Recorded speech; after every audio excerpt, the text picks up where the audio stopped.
बेटी को लेंगे लेंगे। तो भाई लोग ये गाना है मिथुन कुशवाहा के जो खेसारी लाल यादव के बेटी के ऊपर गईले बड़न और ये गाना के सुन के कितना आदमी आनंद ले हुई और कितना आदमी के दुख लागल हुई।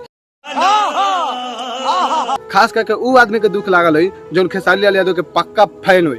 कितने तेजस्वी लोग हैं हमारे पास, कितने शानदार विचार रखते हैं। तो भाई लोग कितना आदमी ये बात के सोचत हुई कि जौन पंकज सिंह खेसारी लाल यादव के बेटी के ऊपर गाना के लिए तब पंकज सिंह के जेल भरे बहुत से बहुत कारनामा भरे और वो खेसारी लाल यादव आज मिथुन कुशवाहा को कुछ कहे नहीं करत। समझ रहे हो?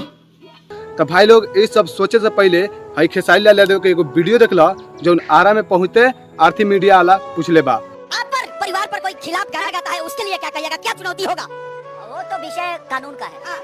एफआईआर हो गया है क्या? क्या होगा क्या नहीं वो बात की विषय है। वो लग गया है आपका। अब इतना जल्दी हम छोड़ेंगे नहीं, हम छोड़ेंगे नहीं तो छोड़ेंगे नहीं। सम्मान की जब बात आती है ना तो इंसान अपने आप को कुर्बान कर देता है और वो सारे विषय अब बोलना नहीं, करना, बिल्कुल करना है, कानूनी कार्रवाई करना। अब तो बात की बात है, क्या होने वाला है तो भगवान वही जानेगा और हम जानेंगे।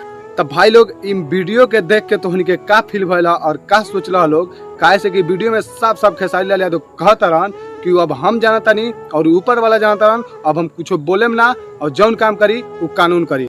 शाबाश बेटा, बहुत बढ़िया। काहे से कि अब हमरा हाथ में बा। तब भाई लोग जेंगे अब पंकज सिंह के भर है वो से तो आशा बा कि वो से ज्यादा कुत्ता के दासा है मिथुन कुशवाहा के हुई। कौन है ये?